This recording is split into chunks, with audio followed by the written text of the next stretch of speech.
Hello students, कैसे हैं आप सब लोग। हम लोग पढ़ रहे थे बेसिक अकाउंटिंग टर्म। अगर आप क्लास 11th में हो और आपका बेस स्ट्रांग नहीं है तो 12th में आपको प्रॉब्लम होगी और इवन आगे हर जगह आपको प्रॉब्लम होगी। तो इसीलिए हम लोगों ने क्लास 11th के स्टूडेंट्स के लिए पर्टिकुलरली ग्रुप मतलब बैच बनाया है, ये चैनल बनाया है ताकि सारे के सारे 11th के जो बच्चे हैं जो अभी अभी कॉमर्स में आए हैं उनको बेनिफिट हो सके, वो पूरा का पूरा 11th क्लास का अकाउंट्स और eco 0 to end complete preparation कर सकें।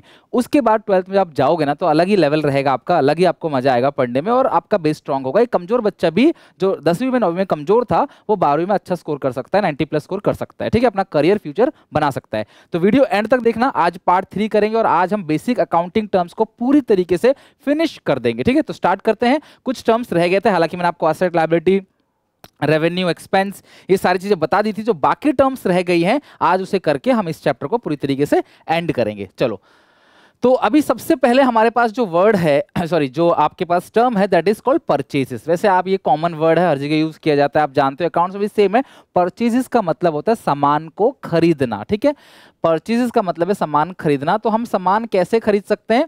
नगद भी खरीद सकते हैं और उधार भी खरीद सकते हैं। ठीक है, हम सामान को नगद भी खरीद सकते हैं और उधार भी खरीद सकते हैं। नगद खरीदते हैं तो उसे बोलते हैं कैश परचेज, उधार खरीदते हैं तो हम उसे बोलते हैं क्रेडिट परचेजेस। ठीक है, अच्छा एक चीज और, तो अगर हमने सामान खरीदा और हमें पसंद नहीं आया तो हम उसे वापस कर देते हैं। तो वापस को हम लोग एक नाम देते हैं that is called purchase return. ठीक है, एग्जाम्पल, मैंने ये पेन खरीदा, परचेज कर लिया, मैं लेके आ गया, मेरा पेन है। ठीक है, अब मुझे पसंद नहीं आया, कुछ खराब निकला, सैंपल के अकॉर्डिंग माल डिलीवर नहीं किया या जो भी प्रॉब्लम है, तो मैं इस पेन को वापस कर रहा हूं। मैं कह रहा हूं कि जाओ, ये पेन मुझे नहीं चाहिए, वापस, आउट आउट, बाहर जा रहा है। तो इसीलिए परचेज रिटर्न का दूसरा नाम है रिटर्न आउटवर्ड। बच्चा क्लास ग्रेजुएशन तक पहुंच जाता है लेकिन वो यही समझ नहीं पाता कि रिटर्न आउटवर्ड और रिटर्न इनवर्ड में क्या डिफरेंस है। तो मैं बार बार आपको बोल रहा हूं, मैंने सामान खरीदा, अंदर आ गया, मुझे पसंद नहीं, मैंने बाहर कर दिया, आउट। आउटवर्ड, तो आउटवर्ड मतलब मैंने खरीदा होगा तभी तो बाहर भेजा है, तो परचेज रिटर्न, तो रिटर्न आउटवर्ड कहते हैं, इसे परचेज रिटर्न कहते हैं। और ये कैश परचेज मतलब नगद खरीदा और क्रेडिट परचेज मतलब आपने उधार खरीदा। Next, sales. सेल्स मतलब आपने बेचा। अगर आप नगद बेचते हो, अगर आप नगद बेचोगे तो क्या हो जाएगा? कैश सेल्स, अगर आपने नगद बेचा। और अगर आपने उधार बेचा है तो ये कहलाएगा क्रेडिट सेल्स। ठीक है, कैश सेल्स मतलब आपने नगद बेचा, क्रेडिट सेल्स मतलब आपने उधार बेचा। तो अगर आपने बेचा है तो वापस भी आएगा, है ना। आपने कस्टमर को बेचा सामान, उसको पसंद नहीं आया, कोई फॉल्ट था या सैंपल के अकॉर्डिंग आपने डिलीवरी नहीं की तो इसे वापस कर देगा वो, तो इसे बोलते हैं सेल्स रिटर्न। सेल्स रिटर्न का एक और नाम होता है बेटा रिटर्न इनवर्ड। ध्यान रखना, मैंने सेल्स किया, मैंने सामान बेचा, मैंने कहा ये लो पेन बेच दिया, मैंने, उसे पसंद नहीं आया, उसने पेन वापस कर दिया, तो इन अंदर आ गया ना ये, तो इसे बोलते हैं क्लास रिटर्न इनवर्ड। तो सेल्स रिटर्न का जो दूसरा नाम है वो क्या है क्लास? Return inward. तो purchase, purchase return, return outward, sales, sales return, return inward. Purchase और सेल्स दो तरीके से हो सकता है, नगद बेचते हैं तो कैश सेल्स, उधार बेचते हैं तो क्रेडिट सेल्स, और नगद खरीदेंगे तो कैश परचेज, उधार खरीदेंगे तो credit purchase. Okay, next, goods किसे कहते हैं? देखो ये ध्यान रखना, इकोनॉमिक्स में तो हम कमोडिटी बोलते हैं सामान को। जो भी सामान आपने, जो भी फिजिकल आइटम है मेरे पास बेचने के लिए, जो भी दुकान पे जाते हो आप देखते हो physical item, for trade, of trade, that are purchase to be sold, जिससे जिन चीजों को आपने बेचने के लिए खरीदा है उनको क्या बोलेंगे? गुड्स।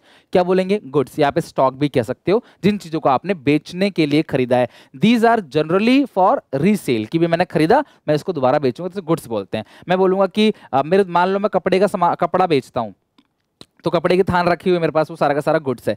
या मैं टॉयज बेचता हूँ तो टॉयज मेरे लिए क्या है? गुड्स है। या मैं कोई फर्नीचर बेच रहा हूँ तो फर्नीचर भी मेरे लिए गुड्स है। तो गुड्स वो है जो आप बेचने के लिए रखते हो, which are meant for trade. अब आते हैं स्टॉक। दुकान में जो माल रखा हुआ है, जो स्टॉक रखा हुआ है, उसको बोलते हैं स्टॉक या इन्वेंट्री। जो भी आपके पास स्टॉक रखा हुआ है, ये कोई भी स्टॉक हो सकता है, गुड्स की तरह है, बिल्कुल सिमिलर टू गुड्स। आप कह सकते हो स्टॉक कि मेरे पास स्टॉक है, स्टॉक नहीं है। तो ये स्टॉक, अगर साल के शुरू में जो स्टॉक है इसे हम लोग बोलते हैं ओपनिंग स्टॉक। ओपनिंग गुड्स नहीं बोलते, क्या बोलते हैं? Opening stock. और साल के एंड में जो स्टॉक है उसे क्या बोलते हैं? Closing stock. साल का शुरू मतलब 1 अप्रैल 2020, साल का एंड मतलब 31 मार्च 2021, ये आपका ईयर है 2021। तो साल के शुरू का जो स्टॉक है वो ओपनिंग स्टॉक है, और साल के एंड का जो स्टॉक है वो क्लोजिंग स्टॉक है। स्टॉक को ही बोलते हैं हम इन्वेंट्री। वैसे इन्वेंट्री एक बड़ा टर्म होता है और स्टॉक एक छोटा टर्म होता है, लेकिन अभी 11th-12th के अंदर आप ध्यान रखना दोनों सेम है। अच्छा, जो सामान बन के तैयार हो चुका है which are ready for sold, which are ready, आप उसे बेच सकते हो, सीधा उठाया बेच दिया, उसे बोलते हैं फिनिश गुड। और उस गुड्स का स्टॉक क्या हो गया? Finish goods. जैसे एक रेस्टोरेंट में समोसे वाला समोसा बना रहा है, तो समोसा बिल्कुल छान दिया है, बिल्कुल बन के रेडी है, अब सीधा वो आपको दे देगा samosa, that is called stock of finish goods.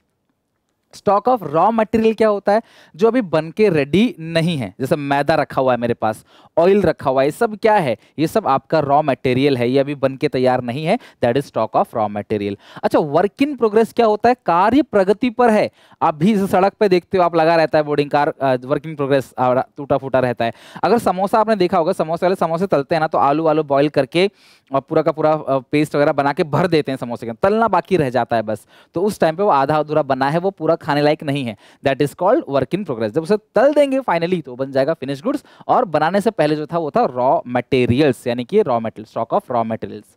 Next, किसी भी सामान को बनाने के लागत जो है वो कॉस्ट है। कॉस्ट सिंपल मीनिंग है, कॉस्ट मतलब मुझे ये सामान कितने का पड़ा, सीधी सी बात है, आप इसे कह सकते हो कॉस्ट ऑफ प्रोडक्शन, ठीक है, कॉस्ट ऑफ कोई गुड्स आप कह सकते हो, या कॉस्ट ऑफ प्रोडक्शन, किसी भी सामान को बनाने का जो खर्चा है, भाई मेरी लागत कितनी है।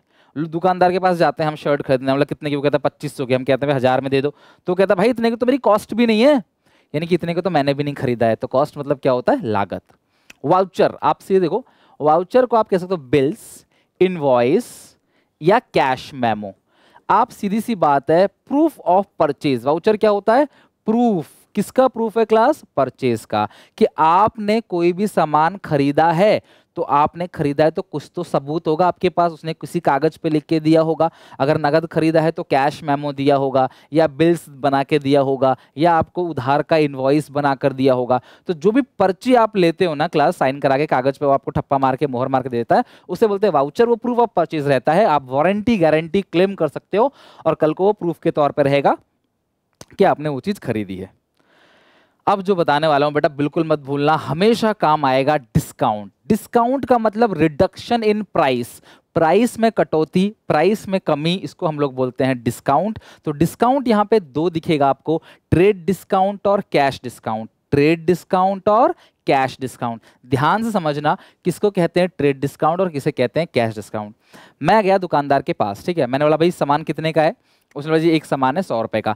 मैं बोला मुझे भैया 10 खरीदना है, एक नहीं खरीदना, मुझे 10 खरीदना है, तो ये 10 जो है वो कितने का पड़ेगा? वो कहते जी एक 10 का है 10,000 का पड़ेगा। मैं बोलूंगा भाई एक 10 का है, लेकिन मैं 10 खरीद रहा हूँ, तो मुझे कुछ तो डिस्काउंट दो। वो कहता ठीक है, आप 1000 की जगह जो है वो 920 रुपए दे देना, यही लास्ट हो पाएगा।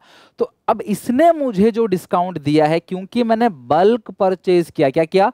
Bulk purchase. या कुछ लोगों में होता ही है, वो कम करा लेते हैं। हम लोग जाएंगे बाजार में तो हम लोग इतना रेट बार्गेनिंग नहीं कर पाते, पर हमारे पेरेंट्स जब जाते हैं तो वो, क्योंकि वो एक्सपीरियंस है, उन्होंने दुनिया देखी है, तो वो एक्सपीरियंस है काफ़ी, तो वो और रेट को कम करा देते हैं। मतलब अपने घर वालों के साथ जाओगे तो शायद ठग के नहीं आओगे, खुद अकेले जाओगे सामान खरीदने शायद ठग के आ जाओगे, ठीक है। तो बात सही है कि नहीं, आप मुझे कॉमेंट करके जरूर बताना, हमारे साथ तो ऐसा होता है।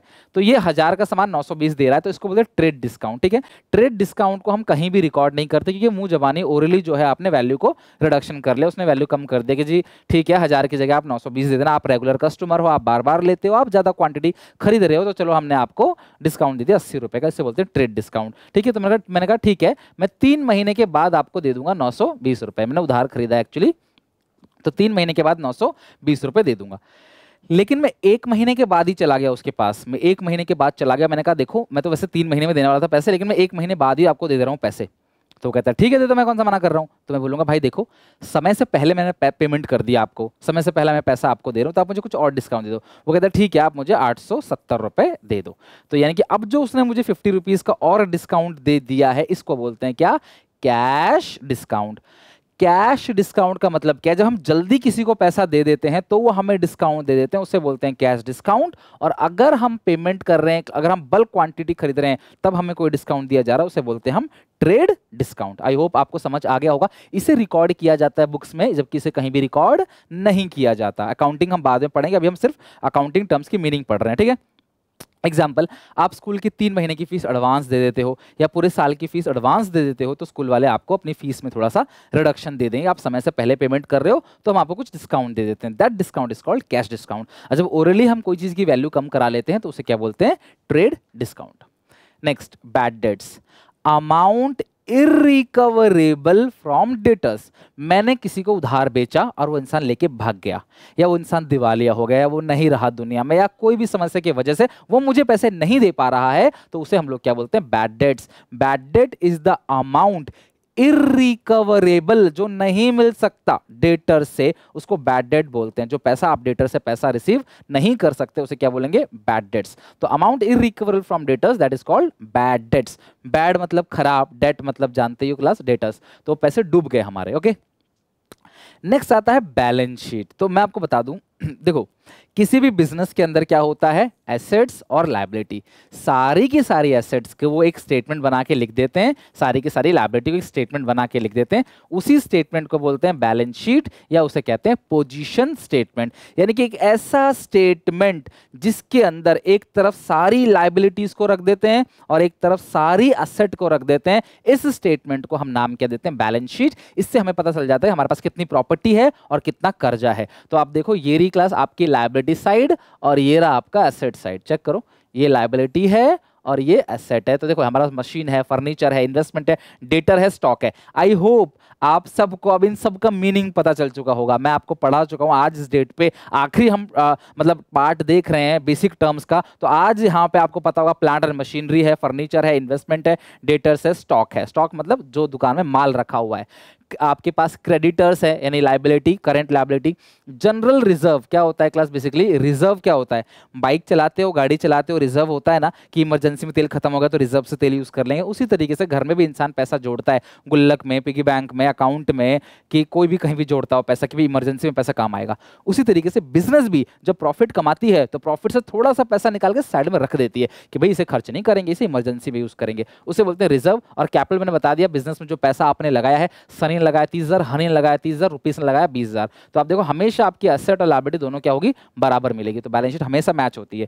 क्यों होती है? ये रीजन हम क्लास 3rd चैप्टर के अंदर पढ़ेंगे। ठीक है, तो बैलेंस शीट समझ आ गया? एक ऐसा स्टेटमेंट जिसके अंदर सारी की सारी एसेट्स और सारी की सारी लायबिलिटीज लिखी जाती हैं, उसे क्या बोलते हैं क्लास? Balance sheet. जिसके अंदर सारी की सारी एसेट और सारी की सारी लायबिलिटीज लिखी जाती हैं, उसे बोलते हैं बैलेंस शीट। ठीक है, चलो next, book value. Book value, इस बैलेंस शीट में क्रेडिटर की बुक वैल्यू कितनी है? 10,000।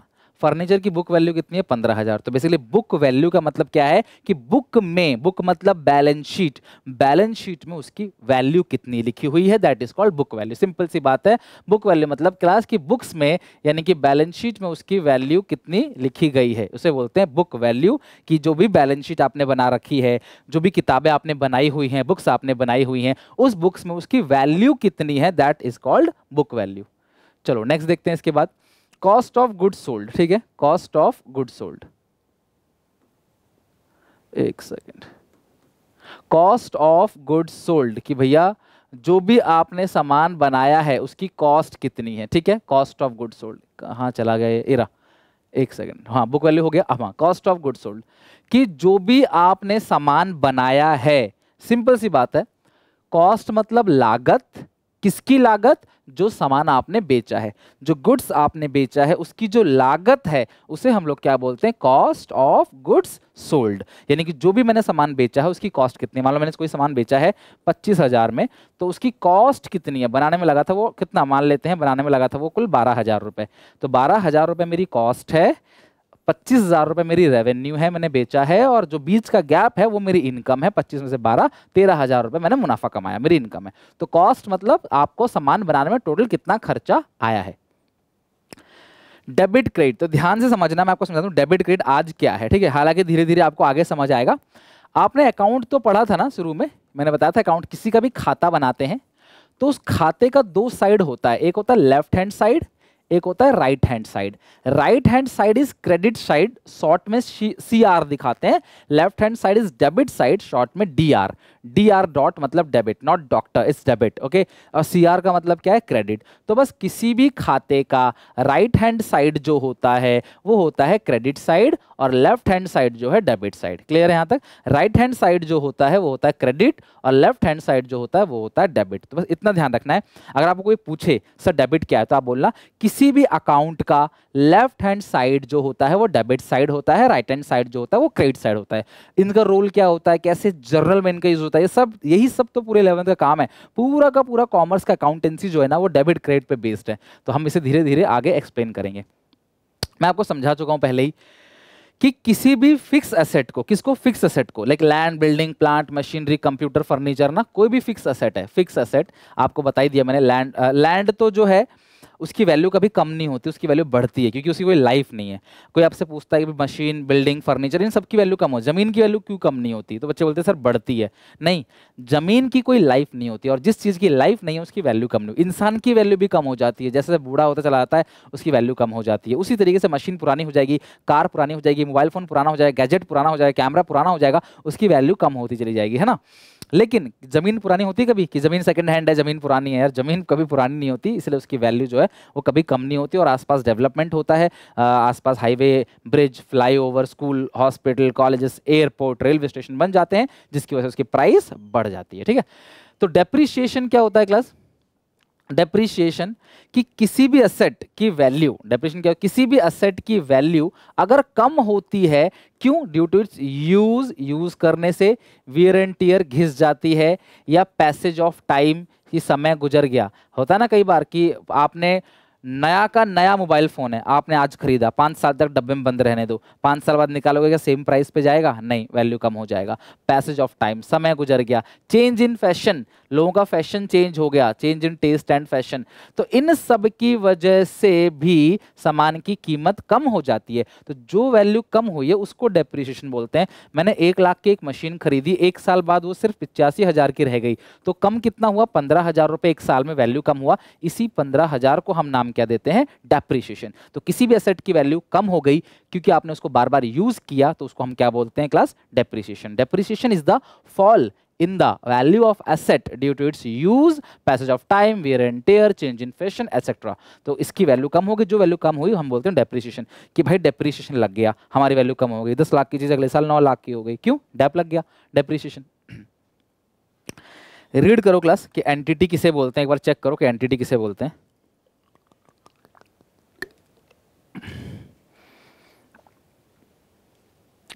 कोई भी फर्म या कंपनी या कोई भी एंटरप्राइज, उसको हम लोग क्या बोलेंगे? एंटिटी।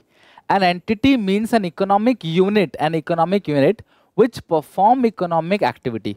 कोई भी इकोनॉमिक यूनिट जो इकोनॉमिक एक्टिविटी को परफॉर्म करता है, लाइक मारुति, अच्छा ये बजाज, हाँ क्लास ये बजाज ऑटो है, मारुति, HCL, ITC एक्सेट्रा, तो इनको हम लोग, या रिलायंस इंडस्ट्रीज लिमिटेड, ऐसी कंपनी को हम लोग क्या कहते हैं क्लास? Economic unit. कोई भी इकोनॉमिक यूनिट जो है उसे बोलते हैं एंटिटी, चाहे वो कोई कंपनी हो, चाहे प्राइवेट कंपनी हो, चाहे पब्लिक कंपनी हो, उसे क्या बोलते हैं? एंटिटी। जो मुनाफा कमा सकता है, ठीक है, उसको क्या बोलते हैं? एंटिटी। Next, entry. मैंने आपसे कहा था कि आप किसी का भी अकाउंट बनाते हो, ठीक है, मैं राजू का अकाउंट बना रहा हूँ यहाँ पे, ठीक है, राजू का खाता बना रहा हूँ हिसाब किताब देखने के लिए। तो राजू ने मुझसे 1 लाख का उधार खरीदा, ठीक है, 1 लाख का उधार उसने खरीदा, मतलब मैंने उसको बेचा है, तो मैं यहाँ लिख दूँ टू सेल्स, मैं यहाँ लिख दूँ टू सेल्स। ये लिखने का तरीका है, मैं आपको बताऊंगा क्यों मैंने 2 लिखा है, ये मैं बाद में बताऊंगा आपको। टू सेल्स, मैंने 1 लाख का माल बेचा उसको। तो ये जो मैं लिख रहा हूँ इसको क्या बोलते हैं? एंट्री। तो हम जब किताबों में कोई चीज़ लिखते हैं उसको बोलते हैं एंट्री। कभी आपके घर वाले ने आपसे बोला कि बेटा पासबुक में जाके एंट्री करा के लेके आओ, पासबुक को अपडेट करा लो। आप बैंक में जाते हो, बैंक में पासबुक देते हो, पासबुक को प्रिंटर में डाल के एक उसमें प्रिंटिंग लिखा हुआ आ जाता है, बोलते हैं हो गया, एंट्री हो गई। तो एंट्री का मतलब क्या है? लिखना। तो कोई भी एंट्री हम लिखते हैं, चीज लिखते हैं, तो उसे बोलते हैं एंट्री। वो पर्सन जिसका कर्जा बहुत ज्यादा हो गया है जिसके सर पे, और वो अपना घर बार, अपनी प्रॉपर्टी सब कुछ बेचने के बाद भी वो कर्जे की पेमेंट नहीं कर पाता, तो उसे क्या बोलते हैं? इंसॉल्वेंट।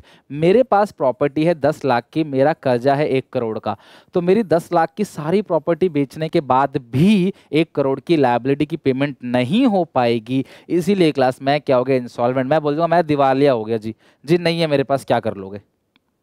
तो किसी का उधार वो क्या कर लेगा? सर वो मारेगा पीटेगा अगले आदमी को, उससे क्या पैसा मिल जाएगा? नहीं मिलेगा, और आप जेल और चले जाओगे, आपने मारा क्यों उसको? तो अगर आप बोलोगे सर हम इसने उनसे उधार लिया है तो हम इसे मार रहे हैं, पीट रहे हैं, नहीं, जेल चले जाओगे आप।